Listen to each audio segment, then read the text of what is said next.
দার্জিলিং কমলার পর ভিনদেশি আম চাষে চমক লাগিয়েছেন গাজীপুরের শ্রীপুরের সবুজ। থাইল্যান্ডের জনপ্রিয় ব্যানানা ডকপাই কাটিমন সহ বিভিন্ন জাতের আম চাষ করছেন তিনি।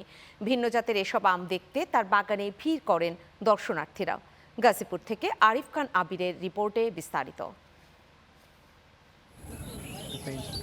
ছোট ছোট গাছে থুকায় থুকায় ঝুলছে বিদেশি আম। গাজীপুরের শ্রীপুর উপজেলার সাতকামার গ্রামের এই বাগানে রয়েছে প্রায় 1400 আম গাছ। থাইল্যান্ডের ব্যানানা ম্যাঙ্গো, ডকপাই, কাটিমন সহ বিভিন্ন জাতের আমে ভরে উঠেছে পুরো বাগান।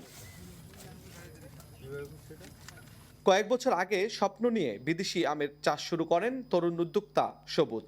নিয়মিত পরিচর্যা ও আধুনিক পদ্ধতি অনুসরণ করে এখন তিনি পেয়েছেন কাঙ্ক্ষিত সফলতা। মৌসুমী বাগান থেকেই বিক্রি হচ্ছে অধিকাংশ আম।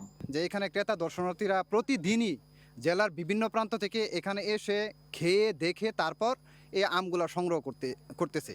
আম বাগানটির দৃষ্টিনন্দন সৌন্দর্য এবং উচ্চ ফলন দেখতে প্রতিদিন দূর দূরান্ত থেকে মানুষ ছুটে আসছেন তার বাগানে। কঠোর পরিশ্রম ও আধুনিক কৃষি প্রযুক্তি ব্যবহার করে তার এই অর্থনৈতিক স্বাবলম্বিতা স্থানীয় বেকার যুবকদের জন্য একটি আদর্শ মডেল বা অনুপ্রেরণা হিসেবে কাজ করছে।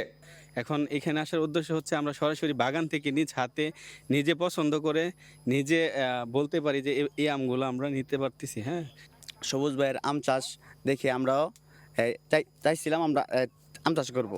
তার বিদেশি ফলন অনেক এবার চাষ করে সে অনেক সফল হয়েছে। এটার মধ্যে কোনো ভেজালযুক্ত ফরমালিন নেই। আমাদের গাজীপুর এলাকায় কখনো এমন আম হয় না। কৃষি বিভাগ বলছে তরুণদের কৃষিভিত্তিক উদ্যোক্তা হিসেবে গড়ে তুলতে প্রশিক্ষণ সহ সব ধরনের পরামর্শ দেওয়া হচ্ছে।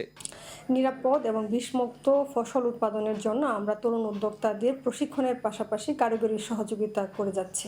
কৃষি সম্প্রসারণ অধিদপ্তর শ্রীপুরের পক্ষ থেকে নতুন নতুন তরুণ উদ্যোক্তা তৈরিতে যথেষ্ট গুরুত্বপূর্ণ ভূমিকা পালন করছে।